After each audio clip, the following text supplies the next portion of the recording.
बच्चे लोग last class में हम लोग यहाँ तक पढ़ लिए थे, है ना? ठीक है। आज हम बात करेंगे नर्वस सिस्टम का।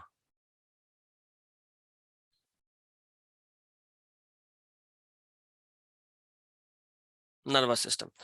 तो जो कॉकरोच का नर्वस सिस्टम होता है, याद होगा हम लोग सेगमेंट्स के बारे में पढ़े थे। इसमें बहुत सारा सेगमेंट होता है, एक के बाद एक के बाद एक के बाद एक। कैसा पढ़े थे, याद है? बोलो। Yes sir. हम्म। तो अगर आपको याद है कि हम लोग पढ़े थे कि जो कॉकरोच का नर्वस कॉकरोच का जो बॉडी है वो सेगमेंट्स में डिवाइडेड है। हेड, एक हेड कैप्सूल जो टोटल 6 सेगमेंट के फ्यूजन से बनता है। थॉरेक्स जो टोटल 3 सेगमेंट होता है, और फिर एब्डोमेन जिसमें कितना सेगमेंट होता है सोनाली बताएगी। एब्डोमेन में कितना सेगमेंट होता है सोनाली? फिर 7 या 8 था शायद। अच्छा, शायद वो भी गलत। ठीक, 10 होता है। ठीक है, चलो। तो कॉकरोच का नर्वस सिस्टम सेगमेंट्स में डिवाइडेड होता है। देखो हमारे बॉडी में क्या है, ये कौन है तुम लोग डिसाइड कर लेना, हमको छोड़ के कोई भी हो सकता है। पर ये तो आपके जैसा लग रहा है, सेम सेम। तो तुम्हारा आई साइड में इश्यू है फिर तो। पहले ही बोल दिए थे कि हम तो नहीं हो सकते। देखना, ध्यान से देखना। हमारे में नर्वस सिस्टम का मेन पार्ट कहाँ है? हेड में। तो अगर हम इस हेड को अलग किए, अगर हेड को अलग किए तो आदमी खत्म, क्योंकि नर्वस सिस्टम का मेन पार्ट चला गया, बॉडी को कंट्रोल करने वाला कोई है ही नहीं। लेकिन ये रहा आपका प्यारा pet cockroach, Oggy and the cockroaches वाला। मुंह इसका नीचे होता है, बट कोई नहीं, चलो। तो इसमें जो नर्वस सिस्टम होता है ना वो ऐसे होता है बीच में।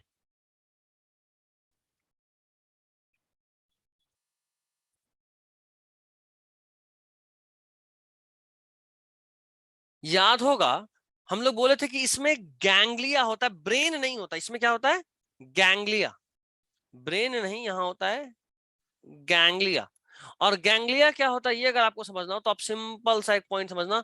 गैंग्लिया नर्वस सिस्टम में एक ऐसा पोर्शन है, या ऐसा बोलो कि जहां भी न्यूरॉन होगा ना, न्यूरॉन के फ्यूजन से गैंग्लिया बनता है।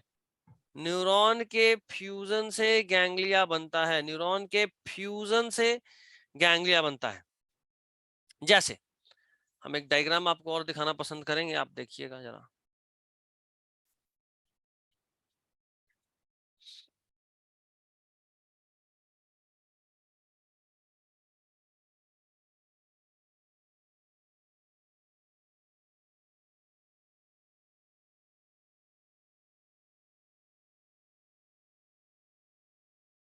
ये डायग्राम देखो।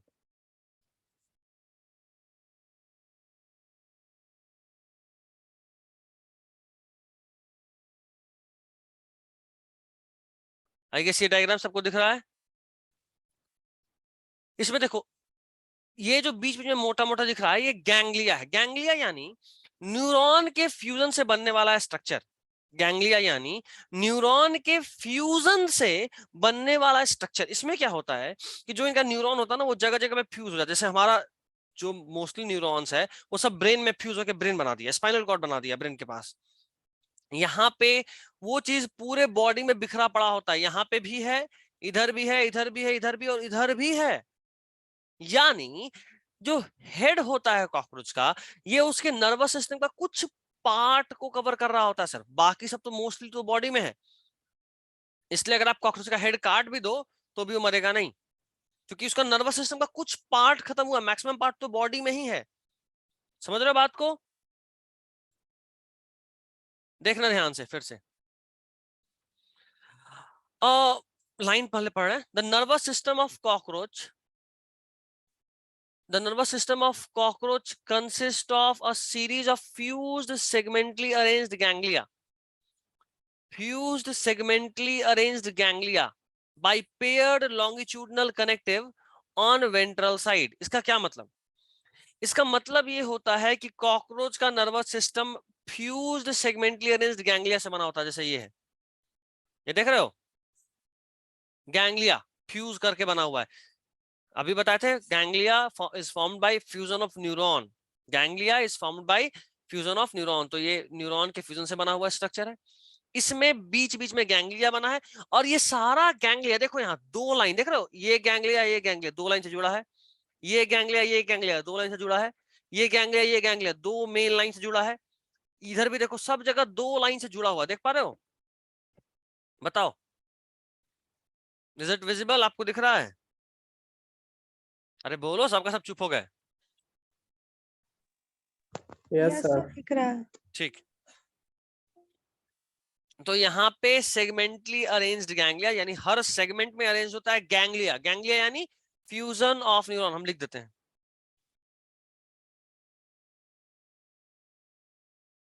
गैंग्लिया यानी, अच्छा,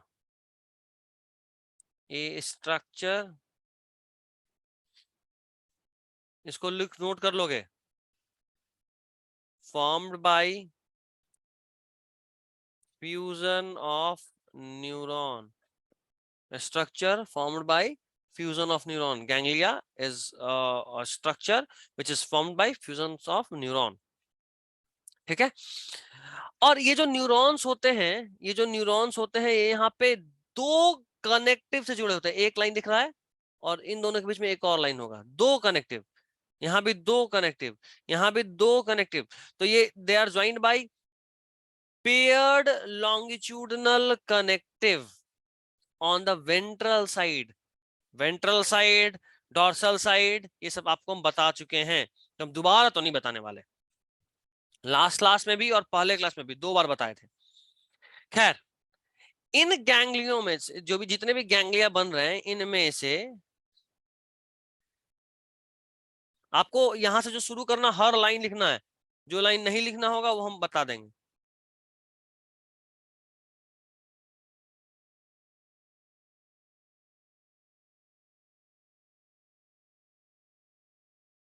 हम पॉइंट बना रहे हैं, आप भी ऐसे मार्क कर लीजिए। वेंट्रल का मतलब देखो यहां भी लिख दिया है,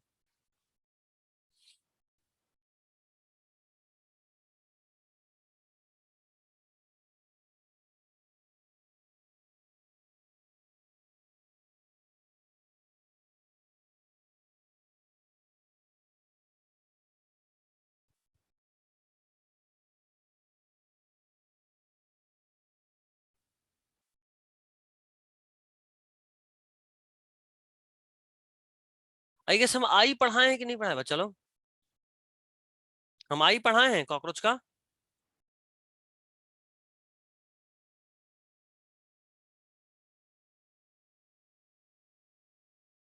बताओ, मेरा आवाज जा रहा है? हाँ सर, ये कंपाउंड आई और ये वाला ना। कंपाउंड है किसको बोलते हैं, सिंपल है किसको बोलते हैं, पढ़ाए हैं, लिखवाए हैं? हाँ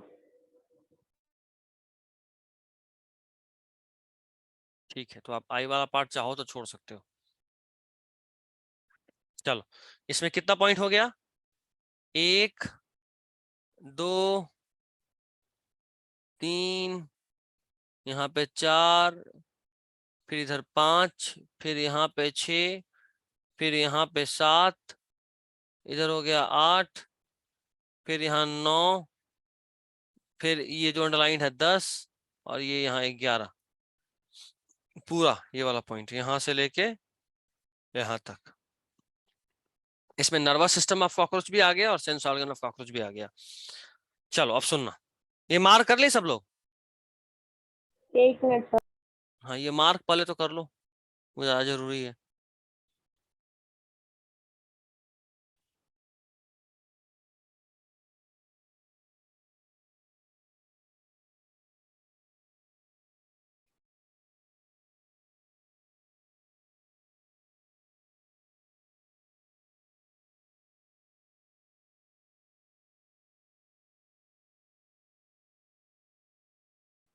हो गया। ठीक,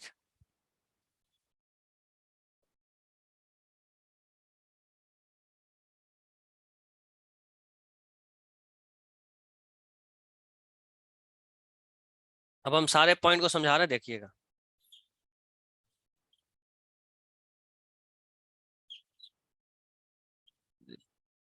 अंजलि अभी आ रही है, ठीक है।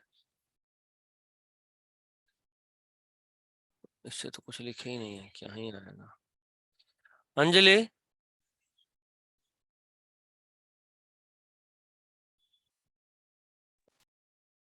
अंजलि मेरा आवाज जा रहा है? Yes sir. इतना लेट? अगर फोन था तो पहले आना था। सर हम लोग गांव आए हुए थे, पापा कुछ काम से कहीं बाहर गया था तभी आए, तो ये अच्छा ठीक ठीक, चलो ठीक है, सुनना, आगे बढ़ते हैं। तो हम लोग अब उस पॉइंट से आगे बढ़ेंगे। 3 गैंग्लिया जो होता है वो होता है थॉरेक्स में, 6 होता है एब्डोमेन में। तो टोटल कितने गैंग्लिया हो गए? नंबर ऑफ गैंग्लिया 3 थॉरेक्स में और 6 एब्डोमेन में। टोटल कितने हो गए? 9 गैंग्लिया। ठीक है, 3 थॉरेक्स में, 6 एब्डोमेन में। आगे सुनना। और ये तो हम लोग अभी देख लिए कि इसका जो नर्वस सिस्टम है, so the nervous system is spread in whole of the body। और इसलिए हम साफ कर सकते हैं कि इनका जो नर्वस सिस्टम है पूरे बॉडी में है। थोरैक्स में भी 6, 3 है, एब्डोमेन में भी 6 है, और हेड में भी होता है। Head holds a bit of the nervous system. देखो, head holds a bit of the nervous system while the rest is situated along the ventral side of the body। तो हेड में भी होता है, लेकिन हेड में बहुत थोड़ा सा होता है, और बाकी का सारा कहां?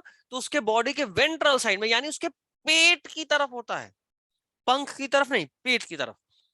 और चूंकि उसके हेड में बहुत थोड़ा पार्ट होता है नर्वस सिस्टम का, इसलिए अगर आप उसका सिर काट भी दो फिर भी वो मरेगा नहीं। ठीक है, बाकी चूंकि पूरे नर्वस सिस्टम उसके पूरे बॉडी में है, और इसलिए वो सब वहां से आप ऐसे समझो कि चूंकि बाकी पार्ट उसके बॉडी में है, इसलिए वो उसको पूरे बॉडी को कंट्रोल कर लेता है। एक बात यहां और समझने के लिए है, वो ये जानना आपका जरूरी है कि आखिर आप कभी ना कभी ऐसा जरूर सुने होंगे, पढ़े होंगे कि कॉकरोच का सिर काट दो मरता नहीं है, कम से कम 8-10 दिन तक नहीं मरता, 7 दिन तक। तो एक सवाल उठता है, क्या 7 दिन बाद क्यों मर जाता है? अगर नर्वस सिस्टम सर है भूख के मारे।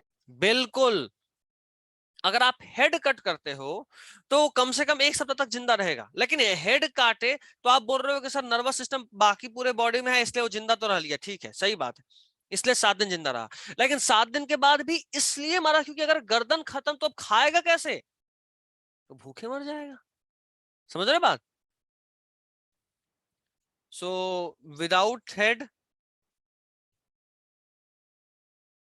It can live up to 7 days, है ना? बिना सिर के भी वो 7 दिन तक जिंदा रहता है। After 7 days it dies। क्यों? ड्यू टू स्टार्विंग या स्टारवेशन, भूख के मारे मर जाएगा। यहां तक में कोई दिक्कत बताइए? किसी को कोई दिक्कत हो यहां तक में तो बताइए। After 7 days it. Dies due to starvation, भूख से मर जाएगा। सर तो उसको दिखाई भी नहीं देता होगा, नहीं, तो फिर वो चलता कैसे है? आई मीन बिना देखे। जाहिर सी बात है कहीं ना कहीं टकराते हुए चलेगा, तो उसको चोट भी तो लग जाता होगा। इसलिए उसके बॉडी के ऊपर में क्यूटिकल होता है जो उसको इन सब चोट से बचाए। अच्छा। ठीक है, यहां तक हटाएं। ये आपके अभी हैंडी नोट्स के लिए था जो हम बोले थे क्लास के टाइम में बनाना है, उसके लिए हम भी लिख रहे हैं।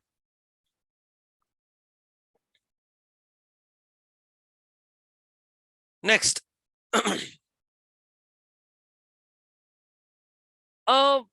इन सब के अलावा इसके जो सिर में होता है, द हेड रीजन जहां पे कि ब्रेन होता है, वो रिप्रेजेंट करता है सुपरा ऑसोफेजियल गैंग्लियन। जो कि सप्लाई करता है जो नर्व है एंटीना को और कंपाउंड आई को। ध्यान से देखना, कॉकरोच के सिर में भी तो गैंग्लियन था, ये वाला डायग्राम देखो, कॉकरोच के सिर में भी तो गैंग्लिया है और अलग अलग बॉडी में भी गैंग्लिया है। तो जो सिर में गैंग्लिया है उसका नाम आपको पढ़ना है। The ganglia of the head region is called supraoesophageal ganglia. The ganglia of the head region is called supraoesophageal ganglia. और इसी गैंग्लिया को you also called it as, क्या बोलते हो आप, ब्रेन। वैसे तो बहुत गैंग्लिया है बॉडी में और भी जगह पे है, लेकिन जो सिर में गैंग्लिया है भले ही उतना रिलेवेंट नहीं है, लेकिन चूंकि अगर हम अपने से कंपेयर करें तो हमारा जो भी सिर में है वो ब्रेन का ला रहा है। न्यूरॉन तो हमारे भी पूरे बॉडी में है, लेकिन हमारा main neuron, main maximum amount of neuron brain में है। यहाँ पे मैक्सिमम तो ब्रेन में नहीं है, लेकिन जो सिर में है उसको ब्रेन बोल दिए। ठीक है यहां तक? साहिल कोई दिक्कत बच्चा यहां तक में? No sir.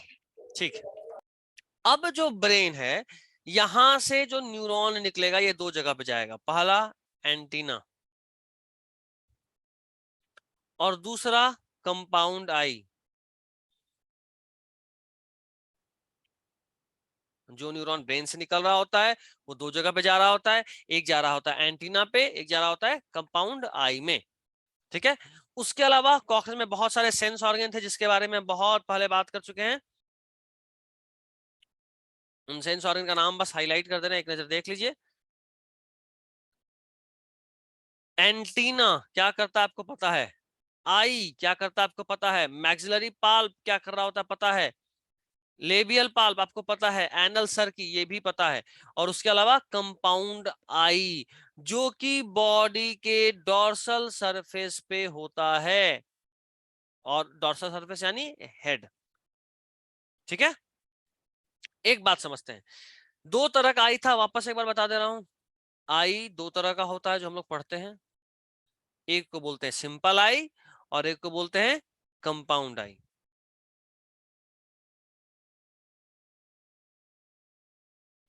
आई दो तरह का, एक सिंपल और दूसरा कंपाउंड। कोई बच्चा क्लास से लीव करा है क्या? अंजलि गायब हुई है। ठीक है। दो तरह का आई, सिंपल और कंपाउंड। सिंपल में सिर्फ एक आई लेंस होता है,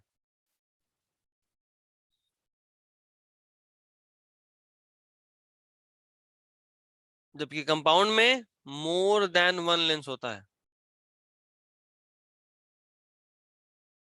समझे? सिंपल में एक आई लेंस होता है, कंपाउंड में एक से अधिक आई लेंस होता है।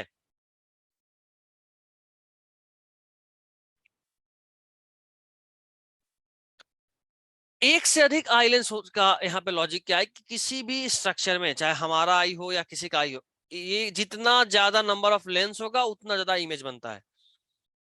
तो more than one image is formed, एक से ज्यादा इमेज बनता है। और जो भी इमेज बनता है ना वो सुपर इम्पोजिंग होता है। सुपर इम्पोजिंग यानी एक के ऊपर एक, जैसे देखो एक हाथ और दूसरा हाथ दोनों ऐसे रख दिए, अब देखो दोनों में अंतर है लेकिन दोनों एक के ऊपर एक है तो पता ही चल रहा है कि ये एक है कि दो है ना? समझ रहे बात? तो एक के ऊपर एक के ऊपर एक के ऊपर एक के ऊपर बहुत सारा मिलियंस ऑफ आइलैंड्स होता है और मिलियंस ऑफ इमेज बनता है। मिलियन ज्यादा हो गया, 2000। और जो यहाँ पे लेंस होता है उसको बोलते हैं ओमेटीडियम। स्पेलिंग गलती है, सही इधर कहीं लिखा होगा, हाँ OMM है। ठीक है। और कम से कम 2000, तो जितना ज्यादा ओमेटीडियम उतना ज्यादा image which are super imposing.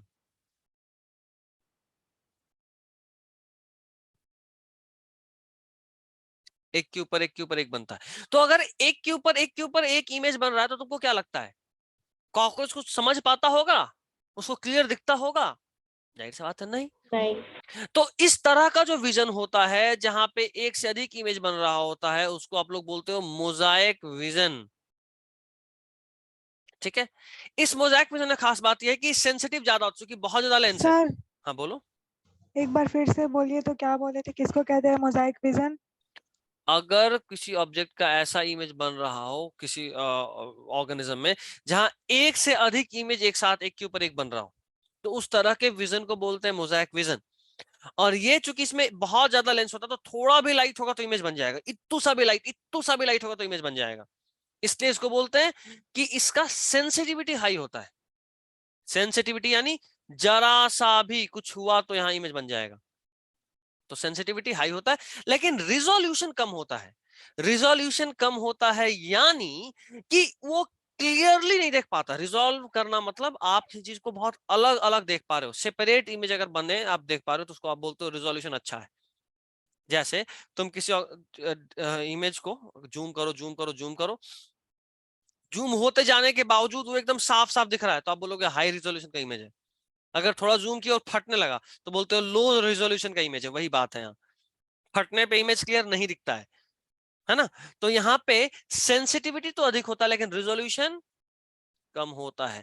Cockroach का इमेज मोजाइक विजन, कॉकरोच का विजन मोजाइक विजन होता है जिसका सेंसिटिविटी हाई होता है लेकिन रिजोल्यूशन कम होता है। और ऐसा vision is quite common in organism which has nocturnal vision। Nocturnal vision यानी विजन स्पेसिफिक फॉर नाइट। जिस भी ऑर्गेनिज्म का आंख रात में क्लियरली देखने के लिए बना होता है उसका विजन को बोलते हैं नॉकटर्नल विजन। कॉकरोच कभी दिन में दिखता है जल्दी? कभी बाथरूम गए दिन में और देखो कि कॉकरोच इंतजार कर रहा है, हेलो, कम ही होता है ऐसा। लेकिन रात में गए 10 11 12 बजे एक बार और देखें कॉकरोच हेलो बोलने के लिए बैठा मिलेगा।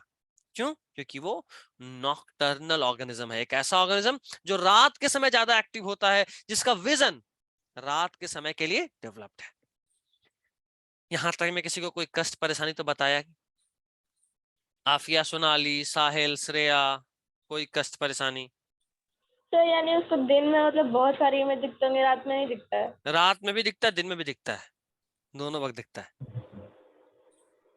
आफरीन, श्रेया, सिमरन, कोई कष्ट परेशानी हो तो बताया जाए। नहीं सर, कुछ कष्ट परेशानी नहीं है। No sir. ठीक है। Simran, yes sir. अभी हम कुछ पूछे थे तो थी नहीं थी ये बता पहले। सिमरन बोले तब यस सर बोले, उसके पहले तुम सुन ही नहीं रही थी है ना। नहीं सर, सुन रहे थे बट अचानक से आंख लग गया।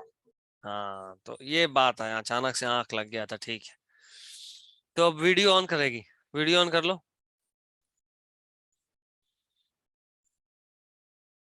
सिमरन, यस सर। वीडियो ऑन कर लीजिए आप। सर जरूरी है ऑन हाँ अब करना। तो जरूरी है, आंख लग गया ना, अब तो जरूरी है कि हम आपका आंख देखते रहे, हाँ लग ना जाए सुन वापस से। रहे, क्या? हम सुन रहे हैं।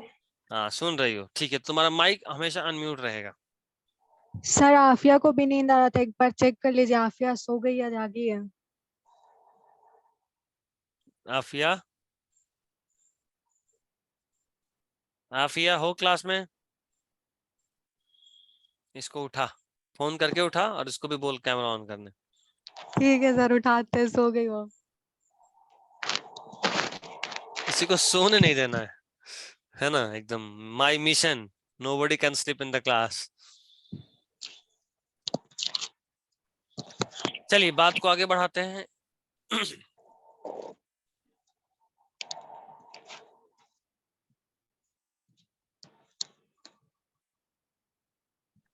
इस चैप्टर में तो नहीं किया लेकिन आगे से चैप्टर में है, ऐसे एनसीईआरटी के साइड में जो लिख के पढ़ाना होगा ना उसको पूरा एनसीईआरटी में ही पढ़ाएंगे, ताकि पॉइंट का पॉइंट बन जाए और साइड में जो लिखा रहेगा ना वो आपको शॉर्ट नोट के तौर पे काम करेगा और वो पीडीएफ आपको हम भेज देंगे बिना डिलीट किए हुए।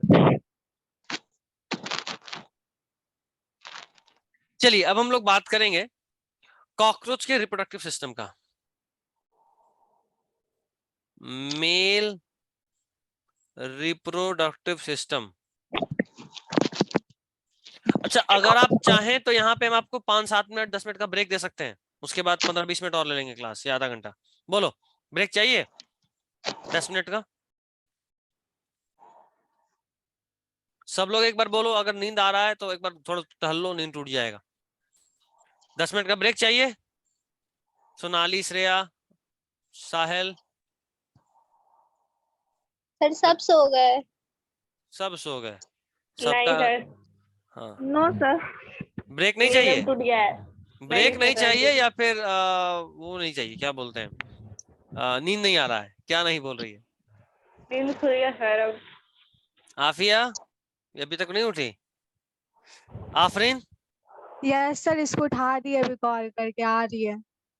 तुम मिलो हमसे बाद में आके। ठीक। आफिया, तुम्हारा अब वीडियो ऑन होगा। नहीं सर प्लीज। कुछ प्लीज नहीं, चुपचाप उठ। प्लीज। एक काम कर रहे हैं हम 5 मिनट का सिर्फ ब्रेक दे रहे हैं, 10-15 मिनट नहीं, 5 मिनट का। उसमें आप लोग सब लोग मुंह हाथ एक बार धो लीजिए। एग्जैक्टली 5 मिनट, 1:50 हो रहा है, 1:55 में एग्जैक्टली में स्टार्ट कर देंगे। सर 51 हो गया सर। ठीक है, 1:56 में स्टार्ट करेंगे, चलो।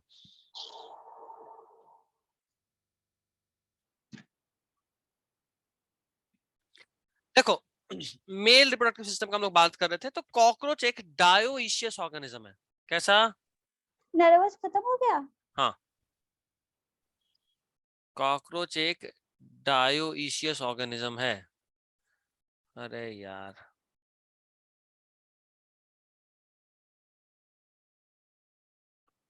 DIOECIOUS, डायोइशियस। डायोइशियस यानी एक ऐसा ऑर्गेनिज्म जिसमें, अच्छा, यूनिसेक्सुअल समझते हो? ये तो सर बताए थे हम, बताए थे नहीं बताए थे? हाँ sir, unisexual. Both I guess.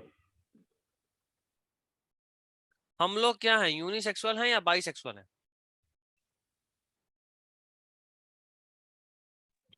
Sir शायद बाइसेक्सुअल, शायद। ना, हम तो नहीं है, ये कंफर्म है। अल्लाह सर, नहीं पता हमको। यूनिसेक्सुअल यानी एक बॉडी में एक तरह का सेक्स ऑर्गन का प्रेजेंस। ठीक है? अच्छा सर सॉरी, हम लोग ओ यूनिसेक्सुअल। अभी आफरीन। ठीक है। अल्लाह नहीं यार। अच्छा ठीक है, शांत हो जाओ। यूनिसेक्सुअल यानी एक बॉडी में एक तरह का सेक्स ऑर्गन का प्रेजेंस। इसी को बायोलॉजिकली एक और नाम दिए हुए हैं, डायोइशियस। ठीक है? जैसे उसमें क्या होता है कि हर स्पीसीज में दो तरह का बॉडी होता है। जैसे ह्यूमन में दो तरह का बॉडी, एक मेल बॉडी, एक फीमेल बॉडी।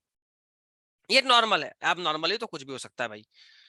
ठीक है, वो 12th में पढ़ना है अब नॉर्मलिटी क्या क्या कैसे कैसे होता है। बट नॉर्मली दो तरह का बॉडी। एक स्पीसीज में अगर दो तरह का बॉडी हो, मेल अलग फीमेल अलग, एक बॉडी में सिर्फ मेल सेक्स ऑर्गन, एक बॉडी में सिर्फ फीमेल सेक्स ऑर्गन, ये नॉर्मल हो, तो उसको बोलते हैं यूनिसेक्सुअलिटी या डायोइशियस।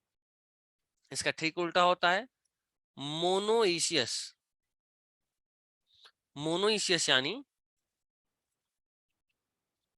बाइसेक्सुअल। बाइसेक्सुअल यानी एक बॉडी में एक से अधिक तरह का, यानी दोनों तरह का सेक्स ऑर्गन एक ही बॉडी में मिलेगा। और ये भी नॉर्मल होता है कुछ ऑर्गेनिजम्स में, कुछ क्या मैक्सिमम में यही नॉर्मल होता है। ठीक है? जैसे सर फिर हाइड्रा, से। अगर एक बॉडी में मेल सेक्स ऑर्गन भी हो और उसी बॉडी में फीमेल सेक्स ऑर्गन भी हो, तो उसको बोलते हैं बाइसेक्सुअल कंडीशन। जैसे अर्थवर्म बाइसेक्सुअल होता है। हर अर्थवर्म के बॉडी में टेस्टिस भी होता है, ओवरी भी होता है, हर अर्थवर्म के बॉडी में। तो वो नॉर्मल है उधर। तो फिर वो रिप्रोड्यूस कैसे करता है? वो एंटागोनिस्टिकली मीटिंग करता है, यानी दो अर्थवर्म आएगा, एक अर्थवर्म उसमें मेल की तरह बिहेव करेगा, दूसरा अर्थवर्म फीमेल की तरह बिहेव करेगा। एक्चुअली होता यह है कि दोनों सेक्स ऑर्गन एक साथ मैच्योर नहीं करता। मे बी पहले मेल मैच्योर कर गया, फीमेल बाद में किया, तो जो पहले मैच्योर कर गया वो मेल बना। कोई एक दूसरा अर्थवर्म है जिसका फीमेल मैच्योर्ड है, तो वो फीमेल की तरह एक्ट करेगा, जिसमें मेल मैच्योर्ड है वो मेल की तरह एक्ट करेगा। बाद में जब इसका मेल वाला मैच्योरेशन होकर खत्म हो गया, फीमेल मैच्योर करे हुए, तो फीमेल की तरह एक्ट करेगा, दूसरा कोई मेल की तरह एक्ट करेगा। ऐसा होता है। ठीक है? एक्सचेंज करते हैं, स्पर्म देते हैं और एग ले लेते हैं, ऐसे। इसको बायोलॉजी बायोलॉजी मुझे नहीं पता, इसको क्या कहते हैं साइंटिफिकली? एंटागोनिस्टिक मीटिंग आगे पढ़ेंगे, रहने दो, मतलब ये नहीं पढ़ना, आगे क्या पढ़ेंगे ही नहीं। अर्थवर्म था आपके सिलेबस में, मतलब पहले जब हम लोग पढ़ते थे तब, उस वक्त भी बोर्ड्स में था, नीट में तो उस वक्त भी नहीं था, आज भी नहीं है नीट में। तो अर्थवर्म और सर बोर्ड्स में 12th बोर्ड में नहीं, 11th तो में, फिर कौन सा बोर्ड होता है? 11 हमारे वक्त में मिक्स टाइप का भी था, कुछ कुछ पूछ देता था। उसके बाद 11th के सिलेबस में भी बिहार बोर्ड में शायद नहीं, शायद सुनने में आ रहा है कि सीबीएसई में इस बार कॉकरोच हटा के अर्थवर्म ऐड कर दिया, शायद, I am not sure, but कोई फर्क नहीं पड़ता, हमको नीट का तैयारी करना है 11th में। 12th में हम बोर्ड्स का सोचेंगे क्योंकि वहां बोर्ड है, अभी खाक नहीं सोचेंगे हम।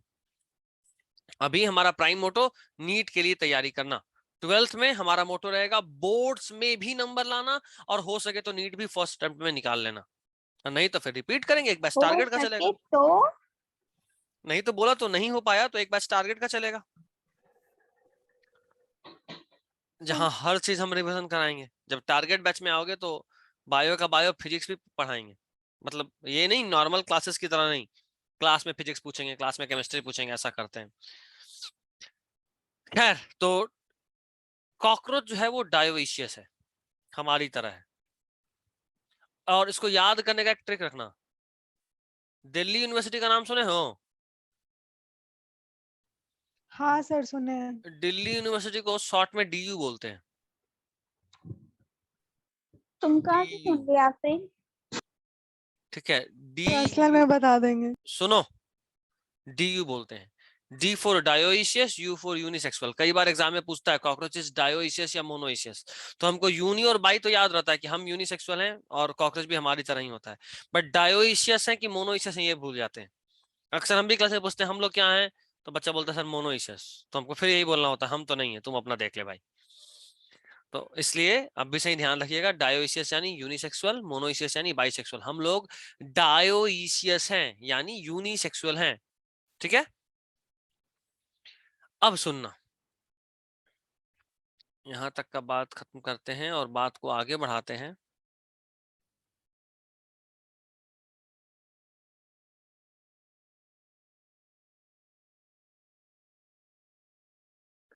अब हम बात करेंगे कुछ रिप्रोडक्टिव ग्लैंड्स के लिए, ठीक है। जैसे देखना, मेल में टेस्टिस होता है, जाहिर सी बात है, कितना, एक पेयर यानी 2 इन नंबर, कहां से कहां, 4th सेगमेंट से लेके 6th एब्डोमिनल सेगमेंट तक। ये बहुत पूछता है और परेशान भी करता है, तो इससे पहले कि ये ज्यादा परेशान करे, आप इसको साइड में ऐसा नोट्स के फॉर्म में लिख लीजिए। टेस्टिस एक पेयर होता है, कहां से कहां, 4 to 6th एब्डोमिनल सेगमेंट।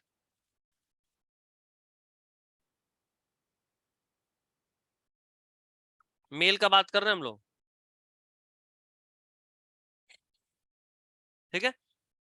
दूसरा, हर टेस्टिस से वास डिफरेंस निकलता है जो कि इजैकुलेटरी डक्ट में ओपन होता है सेमिनल वेसिकल होते हुए। ये बात कुछ ज्यादा बोल दिए। ईच टेस्टिस से, टेस्टिस कहां गया, ईच टेस्टिस से एक वास डिफरेंस निकलता है जो कि इजैकुलेटरी डक्ट में ओपन होता है सेमिनल वेसिकल से होते हुए। अब ठीक है, सर आराम आराम से सर। ये सारा टर्म सुना सुना सा लग रहा है, क्योंकि हमारे में भी होता है ऐसा ही। 10th देखो में पढ़ा होगा। देखो देखो देखो, जो दिखा रहे हैं वो देखो, यहां से टेस्टिस है, यहां से निकलना चालू हुआ, टेस्टिस के बाद गया सेमिनल, सॉरी वास डिफरेंस में, ठीक है। वास डिफरेंस से गया क्या बोलते हैं, सेमिनल वेसिकल, ये एक ग्लैंड है, सेमिनल वेसिकल में देख रहे हो ये वाला जो हम गोल बना रहे हैं, गोल सेमिनल के वेसिकल में क्या होता है? क्या होता है ये आगे पढ़ेंगे, ह्यूमन में पढ़ना, यहाँ क्या होता है ये नहीं पढ़ना, अभी बस जानना है कि टेस्टिस से जो भी स्पर्म बना वो पहले गया वास डिफरेंस में, वो वास डिफरेंस चला गया सेमिनल वेसिकल, और वहां से होते हुए आ गया इजैकुलेटरी डक्ट में। देखो, सेमिनल वेसिकल के बाद वो इजैकुलेटरी डक्ट में आया जहां से बाहर निकल गया।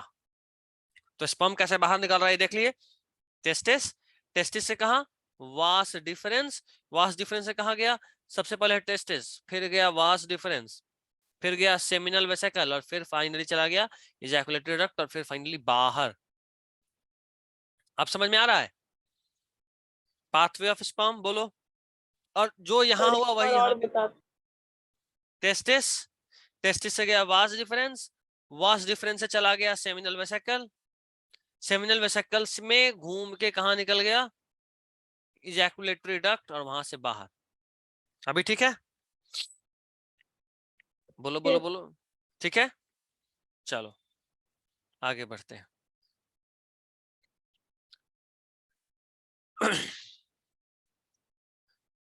टेस्टिस से निकला vas deferens, vas deferens open हुआ इजैकुलेटरी डक्ट में, लेकिन डायरेक्टली नहीं, सेमिनल वेसिकल से होते हुए।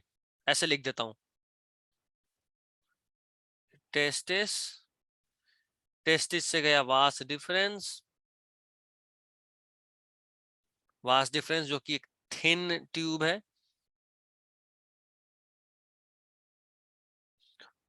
वास डिफरेंस से चला गया सेमिनल वेसिकल जो कि एक ग्लैंड है, वहां से चला गया इजैकुलेटरी डक्ट और उससे बाद बॉडी से बाहर।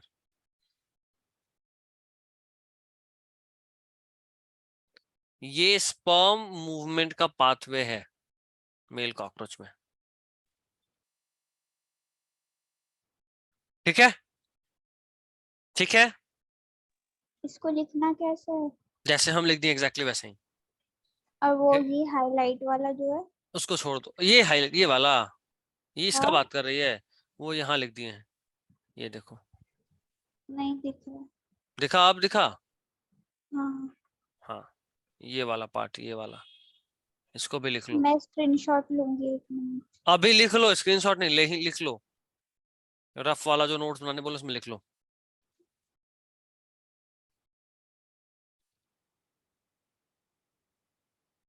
सर हम सारा बुक ही में नोट कर रहे हैं।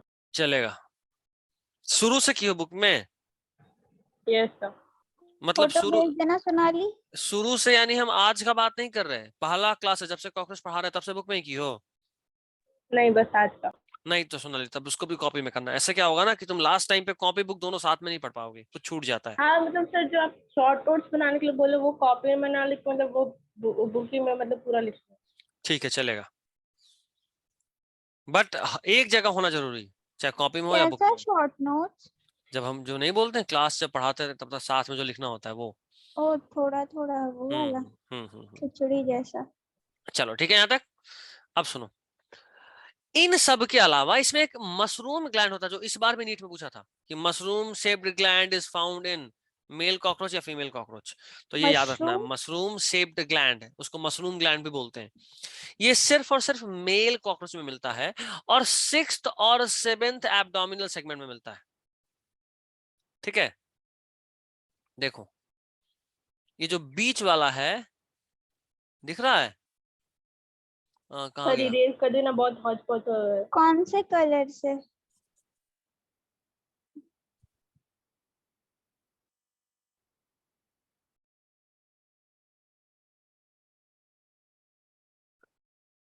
इसमें और अच्छे से दिखाता हूँ, रुको।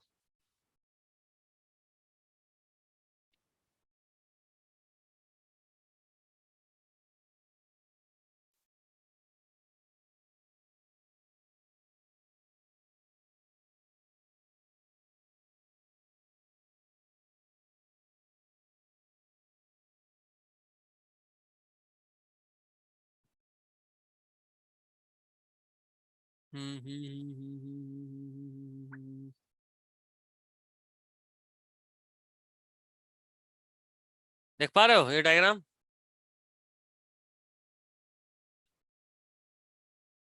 दिख रहा है? देखो यहाँ मशरूम ग्लैंड बीच में है, देख पा रहे हो? अरे रिप्लाई करो, देख पा रहे हो? हाँ। ठीक, यस सर। बस वही तो दिखाना था। मेल कॉकरोच में यहाँ पे इस जगह पे, ये जो आप देख पा रहे हो ये वाला, सर ये स्मॉल ट्यूबल्स या फिर लॉन्ग ट्यूबल्स कौन सा होगा? लॉन्ग ट्यूब्यूल और स्मॉल ट्यूब्यूल दोनों के बीच में एक एडजॉइनिंग रीजन होता है जो बनाता है मशरूम ग्लैंड। वो जो थोड़ा थोड़ा ऑरेंज टाइप का दिख रहा है वो। तो ये मशरूम शेप का है, तो मुझे गोल लग रहा है। तो मशरूम कैसा होता है? इसी शेप का तो होता है। Umbrella type. हाँ तो वही तो बोल रहे हैं, ऑलमोस्ट उसी तरह का। मशरूम यानी एग्जैक्टली मशरूम नहीं होता है भाई। उसका फंक्शन क्या है? ये एसेसरी रिप्रोडक्टिव ग्लैंड है। क्या एसेसरी मतलब? बता रहा हूँ। एसेसरी रिप्रोडक्टिव ग्लैंड यानी इसका रिप्रोडक्शन में डायरेक्टली कोई रोल नहीं होता, यानी वो डायरेक्टली स्पर्म या एग नहीं बनाता, लेकिन मान लो स्पर्म के लिए न्यूट्रिशन बना रहा होता है ना, या स्पर्म फीमेल में है तो एक ऐसा मीडियम तैयार कर जिसमें स्पर्म फ्लो करके स्विम करके पहुंच सके एग तक। पर ये तो फीमेल में होता ही नहीं है ना। मशरूम फीमेल में नहीं होता है, एसेसरी ग्लैंड बता रहा हूँ, वो तो होता है फीमेल में भी। एसेसरी ग्लैंड बहुत तरह का हो सकता है, एसेसरी यानी जो रिप्रोडक्शन में मदद करे। ह्यूमन में कौन सा है फिर? ह्यूमन में भी है, ह्यूमन में सेमिनल वेसिकल हो गया, बल्बो यूरेथ्रल ग्लैंड हो गया, काउपर्स ग्लैंड उसी का नाम है, प्रोस्टेट ग्लैंड हो गया, ये सब रिलीज कर रहा होता है। 12th में वो पढ़ना है, वो वहां बताएंगे। अभी के लिए वैसे भी याद नहीं होने वाला मेरे को भी। ये एसेसरी ग्लैंड है। एसेसरी ग्लैंड यानी will see E double S A R, भाई गलत स्पेलिंग है बट चलो, विच असिस्ट्स इन रिप्रोडक्शन। ठीक है, एरो एसेसरी करके। एरो विच कर दीजिए, कौन सा है accessory gland? Accessory gland mushroom gland को बोल रहे हैं यहाँ पे। यहाँ पे मशरूम ग्लैंड है। एसेसरी ग्लैंड हर जगह मिलता है, मेल फीमेल कॉकरोच में, ह्यूमन में, हर जगह, लेकिन यहाँ पे चूंकि हम लोग मेल पढ़ रहे हैं तो यहाँ पे कौन है एसेसरी ग्लैंड? तो मशरूम ग्लैंड है।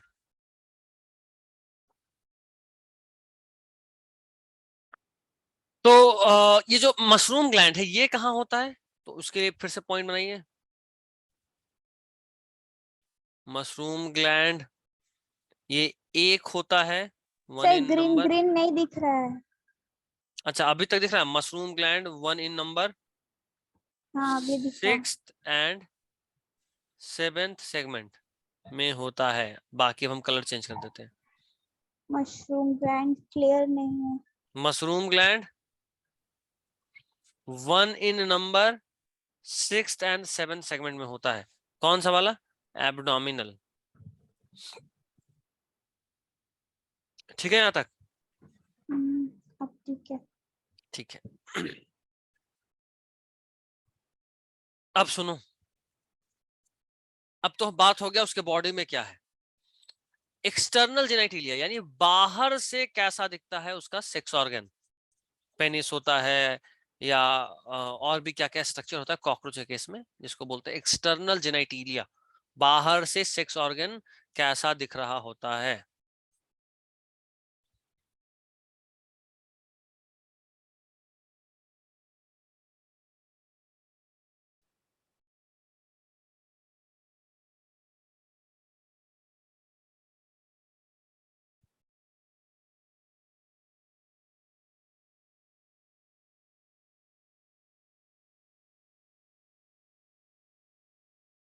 तो एक्सटर्नल जेनेटिलिया जो है that is represented by male गोनेपोफाइसिस।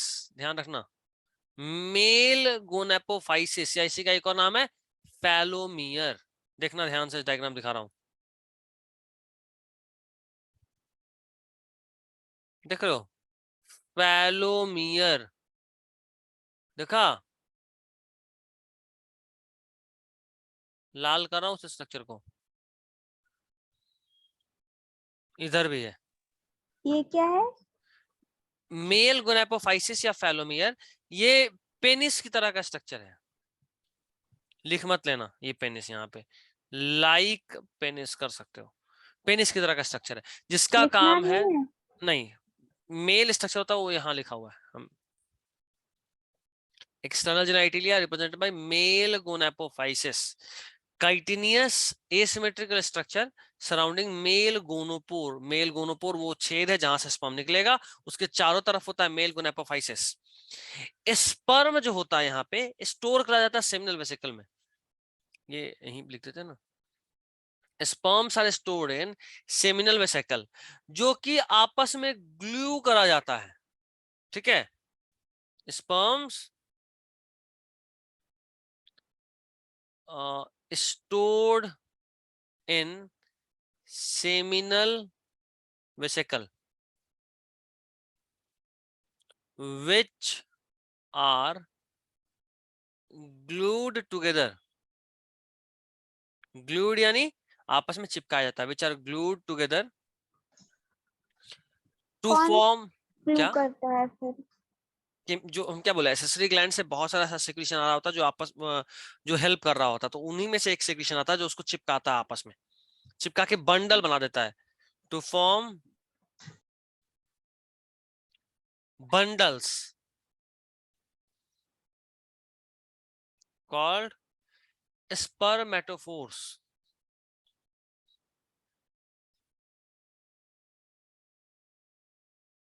उन बंडल्स को क्या बोलते हैं? स्पर्मेटोफोर्स, ठीक है।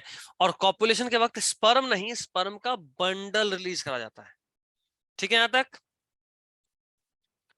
कॉपुलेशन के वक्त स्पर्म नहीं, स्पर्म का बंडल रिलीज करा जाता है in case of this male cockroach. यहां तक में किसी को कोई कष्ट हो, परेशानी हो तो बताइए। Anything that you need to discuss till now? कोई दिक्कत है? बोलो। No sir. ठीक है।